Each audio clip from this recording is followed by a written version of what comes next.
Assalamu alaikum. Partie 3 de la Shahada et on va parler du deuxième type de Tawhid. L'unicité des noms et attributs d'Allah, Tawhid al-Asma wa Sifat. Cette catégorie de Tawhid, elle a 5 aspects principaux. Pour maintenir l'unicité des noms et attributs d'Allah, Allah doit être décrit selon la façon dont il s'est décrit lui-même et de son prophète sallallahu alayhi wa sallam, sans donner à ces noms et attributs une signification autre que leur signification évidente.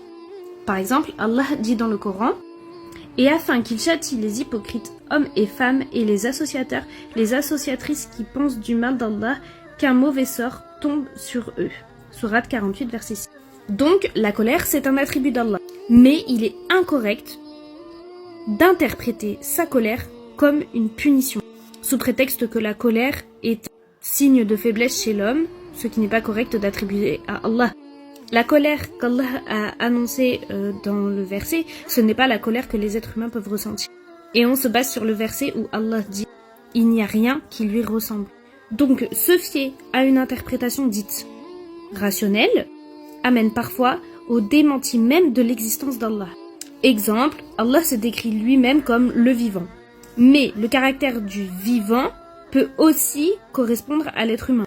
Mais selon l'argument dit rationnel, Allah n'est ni vivant ni existant. Les attributs d'Allah ils doivent être pris dans le sens absolu et libre de déficience humaine. Nous ne sommes pas en capacité de décrire les attributs d'Allah. Le deuxième aspect de ce type de tawhid, c'est le fait d'attribuer à Allah ce qu'il s'est attribué à lui-même et de ne pas lui attribuer de nouveaux noms ou de nouveaux attributs. Par exemple, il ne faut pas lui donner le nom de courroucé ou fâché, bien qu'il ait dit Allah est courroucé contre eux. Parce que ni Allah subhanahu wa ta'ala, ni le prophète sallallahu alayhi wa sallam n'ont utilisé ce nom.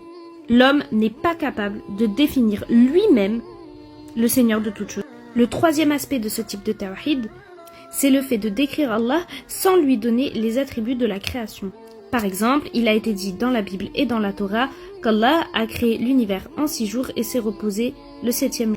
C'est pour cette raison que les Juifs et les chrétiens s'octroient le samedi et le dimanche comme jour de repos et n'ont pas le droit de travailler ces jours-là, sinon c'est considéré comme un péché.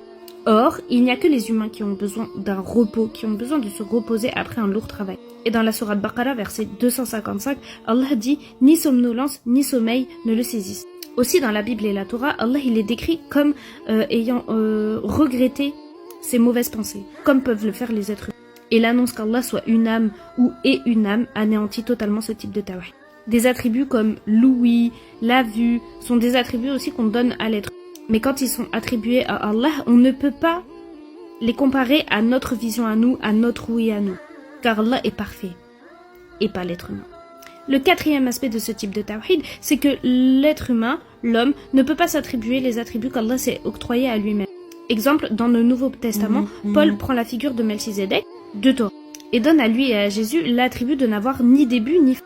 Or, l'être humain ne peut pas avoir ce type d'attribut. Il n'y a que le créateur de toutes choses qui peut n'avoir ni début ni fin. Et la plupart des sectes de la secte chiite ont donné à leurs imams, leurs chefs, des attributs divins, comme l'infaillibilité absolue, une connaissance du passé, du futur, de l'inconnu, et l'aptitude à changer de destin.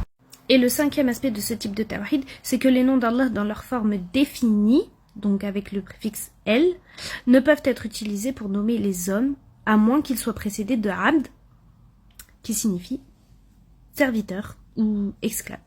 Exemple, « el-Raouf », le plein de piété, et « el-Rahim », le très miséricordieux, sont des attributs qui ne peuvent être attribués aux hommes que s'ils sont précédés de « abd ».